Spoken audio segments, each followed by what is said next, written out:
के, है ना।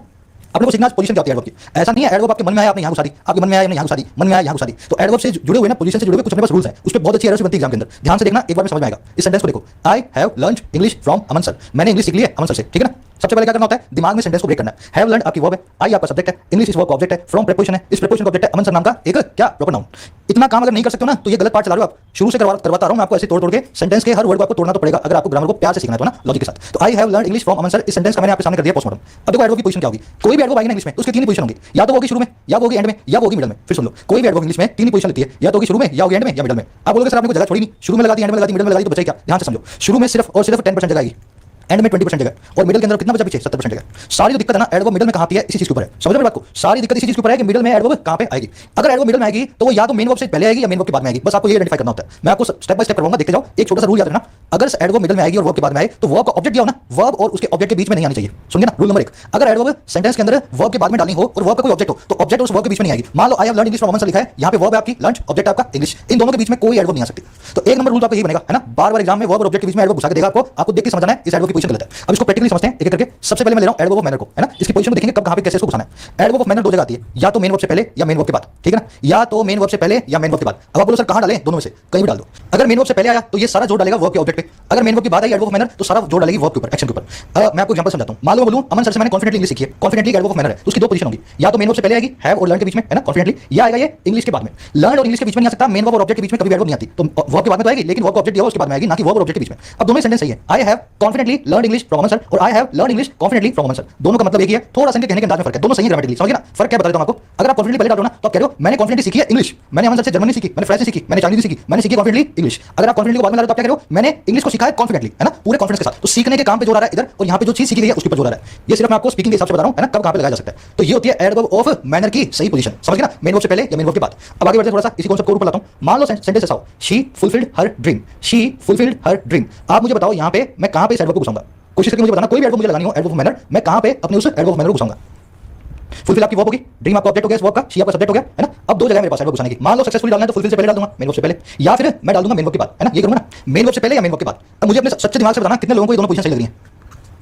चलो कि जितने लोगों ने ये बोला ना मेन वर्ब के बाद में आएगी, फिर सोचना अगर आपकी अंडरस्टैंडिंग कैसी है अभी इंग्लिश में। मैंने आपको साफ साफ बताया कि वर्ब और उसके ऑब्जेक्ट के बीच में नहीं आ सकती। मेन वर्ब से पहले तो आ जाएगी, मेन वर्ब के बाद आएगी तो ऑब्जेक्ट के बाद आएगी। ड्रीम देखो ऑब्जेक्ट है यहाँ पे, इस फुलफिल और ड्रीम के बीच में घुसाते हो तभी तुम्हारी एरर होती है। समझ गए ना। तो हमारी पहली वाली पोजीशन है वो सही है और बाद वाली पोजीशन गलत है, बीच वाली पोजीशन गलत है। तो सही पोजीशन होगी शी सक्सेसफुली फुलफिल्ड ड्रीम, ये ठीक है, और she fulfilled her dream successfully. अगर बीच में यहाँ घुसाया वर्ब और ऑब्जेक्ट के बीच में तो ये वाली पोजीशन होंगे। अब क्लियर हो गया आपको इस पे किस टाइप की एरर बनेगी एडवर्ब ऑफ मैनर के ऊपर। पहले एडवर्ब फ्रीक्वेंसी। एडवर्ब फ्रीक्वेंसी आप जानते हो ना कौन सा काम कितना फ्रीक्वेंट होता है। मैं रोज मंदिर जाता हूं, वो हर साल जो है गोवा घूमने जाता है। समझ गए ना, कितनी बार कौन सा काम होता है।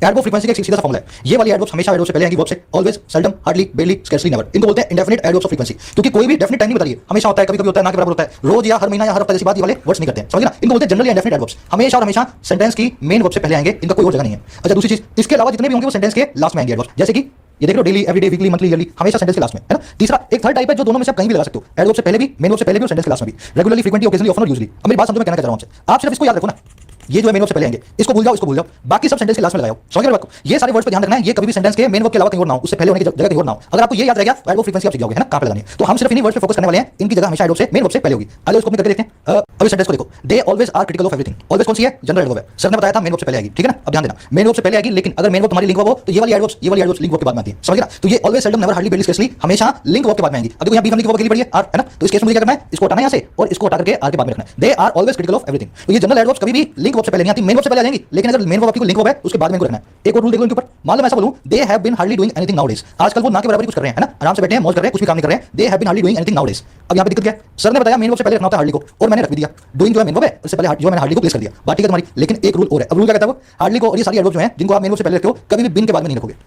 क्या करोगे, बिन से हमेशा इनको पहले रखा जाएगा। एक दो बार आपको पढ़ने में सुनने में अजीब से लगेंगे रूल्स, जब आप इनको एक दो बार समझ लोगे ना फिर आपको देखते याद आ जाएगा। सर ने बताया वो बिन से हमेशा पहले आती है, बाद में नहीं आती है। तो मुझे क्या करना, हटाओ यहां से, आप इसको लगा दो हटा करके बिन से पहले। They have hardly been doing anything nowadays. समझ गए। तो तीन हमारे पास इसके रूल्स हैं, ये सारी की सारी आएंगी हमेशा मेन वर्ब से पहले, लेकिन हमेशा और हमेशा बिन से पहले और लिंक वर्ब के बाद। अगर मेन वर्ब लिंक वर्ब हो तो उनके बाद, बाकी सबको आपको सेंटेंस के लास्ट में प्लेस कर देना, सेंटेंस सही हो जाएगा। जहां सेंटेंस खत्म हो रहा है वहां पे लास्ट में इसको प्लेस कर दो। चलो आगे बढ़ते हैं। एडवर्ब फ्रीक्वेंसी हो गई, एडवर्ब प्लेस पे जाओ, बहुत ही सिंपल है। इसकी एक ही नेचुरल पोजीशन है और कब, वर्ब के जस्ट बाद में, आफ्टर द मेन वर्ब जो ना एडवर्ब और प्लेस की नेचुरल पोजीशन है। समझ गए। She walk towards exit, she walk towards exit. यहां पे वॉक आपकी वर्ब है, टुवर्ड्स प्रीपोजिशन है, शी सब्जेक्ट है, इस प्रीपोजिशन का ऑब्जेक्ट है, एग्जिट नाम का जो है नाउन। आपने इसको ब्रेक कर दिया। यहां पे शी वॉक जो कर रही है towards exit, towards the exit है एडवर्ब ऑफ प्लेस। समझ गए ना, कहां वर्क कर रही है, वो गार्डन में कर रही है, एक्चुअली की तरफ कर रही है, जो भी जगह बताएगा वर्ड वो बताता है एडवर्ब प्लेस को। तो यहां पे एक की जगह तीन वर्ड्स हैं, तो उसको बोलूंगा adverbial phrase of place. Towards the exit is adverbial phrase of place. अब ध्यान दो, इसकी पोजीशन कहां है, वर्ब के बिल्कुल बाद में, ठीक है ना। तो हमेशा प्लेस होता है ना, प्लेस वो बिल्कुल वर्ब के बाद में आता है। अब इस सेंटेंस को देखो, she everywhere looked but could not find anyone. उसने हर जगह देखा लेकिन किसी को ढूंढ नहीं पाई। सेंटेंस आपको देख करके सच बता रहा हूं मैं, आप में से 90 को लगेगा सेंटेंस सही है, लेकिन अगर इस रूल को आप देखो ना तो एवरीवेयर की पोजीशन गलत है, क्योंकि एवरीवेयर आ रहा है वर्ब से पहले।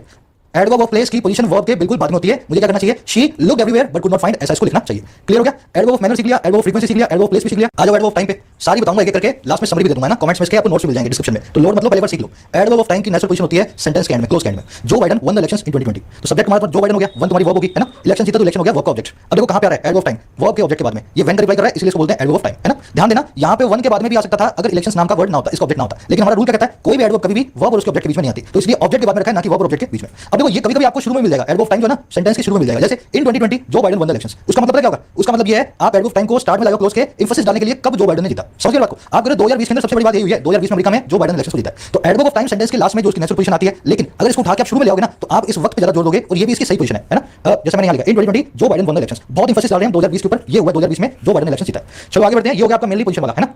अब देखो आपको मैं फॉर्मुला बताऊंगा, एडवर्ब एक से ज्यादा आ जाए एक सेंटेंस के अंदर, है ना। मान लो एक सेंटेंस में पोजीशन एडवर्ब ऑफ प्लेस भी आ रही हो, टाइम भी आ रही हो, फ्रीक्वेंसी भी आ रही हो, एडवर्ब ऑफ मैनर भी आ रही हो, तो उनकी आपस में पोजीशन कैसे बैठेगी, है ना, किसको पहले किसको बाद में। ये आप फॉर्मुला जो मेरे साथ सीख रहे हो ना, आपको बहुत कम बुक्स में मिलेगा, और ज्यादा क्या बोलते हैं एमपीटी फॉर्मुला बताते हैं आपको, एमपीटी फॉर्मुला होता है। और ये फॉर्मुला सफिशिएंट नहीं है। इस फॉर्मुला के हिसाब से क्या होता है, मैनर पहले, प्लेस पहले, बाद में और टी बाद में, है ना। पहले मैनर फिर प्लेस फिर टाइम, पर ये फॉर्मुला अपने आप में सफिशिएंट नहीं है, फेल भी हो जाता है। मैं आपको दिखाऊंगा फेल कब होगा, तो अपने इसको ध्यान से सीखना। एक्चुअल पूरा फॉर्मुला है एमपीएफटीआर, कम बुक्स में मिलेगा आपको, लेकिन आपको याद करना है इस फॉर्मुला को, एमपीएफटीआर। सबसे पहले मैनर, फिर प्लेस, फिर फ्रीक्वेंसी, फिर टाइम, फिर रीजन, है ना, एडवर्ब ऑफ रीजन। कैसे, मान लो मैं यूं बोल रहा हूं, the professor spoke loudly in the class every day during the lecture to explain the concept. Professor साहब बोला करते थे जोरों से क्लास के अंदर हर रोज, और कब, लेक्चर के दौरान कॉन्सेप्ट को एक्सप्लेन करने के लिए, है ना। तो जोर जोर से चिल्ला चिल्ला के प्रोफेसर साहब बोलते थे। अब मैं इसमें सारी एडवर्ब्स निकाल रहा हूं, कौन सी खा लगी हुई है। सबसे पहले एडवर्ब आएगी लाउडली, कैसी एडवर्ब है, एडवर्ब ऑफ मैनर। प्रोफेसर साहब कैसे बोलते थे, प्रोफेसर साहब लाउडली बोलते थे, समझ गए ना। तो एडवर्ब ऑफ मैनर होगी लाउडली। अच्छा प्रोफेसर साहब कहां बोलते थे, तो इन द क्लास होगी एडवर्ब ऑफ प्लेस। अच्छा प्रोफेसर साहब कब बोलते थे, हर रोज बोलते थे, फ्रीक्वेंसी। अच्छा किस वक्त बोलते थे, दौरान लेक्चर के, ड्यूरिंग द लेक्चर, जो है यहां पे एडवर्ब टाइम। अच्छा क्यों बोलते थे, टू एक्सप्लेन द कॉन्सेप्ट। अब देखो इंफिनिटिव है, टू एक्सप्लेन, इंफिनिटिव की क्लास से नेक्स्ट होगी। इंफिनिटिव मैं आपको बताऊंगा कि इंफिनिटिव एडवर्ब होते हैं जब वो वाई का रिप्लाई करे, समझ गए। वर्ब से रीजन दे तब वो कहलाते हैं एडवर्ब ऑफ रीजन, समझ गए ना। तो एडवर्ब ऑफ रीजन जो है ना उसको इंफिनिटिव बोलेंगे, यूं समझ लो आप। तो टू एक्सप्लेन एक इंफिनिटिव है, एडवर्ब ऑफ रीजन है, यहां पे लास्ट में आ रहा है टी के बाद में। तो एक्चुअल में ये आपकी टोटल पोजीशन होती है एमपीएफटीआर। पर मैं फिर बता रहा हूं ये फॉर्मुला फेल होगा, पहले आप समझ लो, ये लगेगा कैसे, फिर मैं बताता हूं फेल कहां होगा। चलो एक सेंटेंस देखो, Brian Lara started his batting always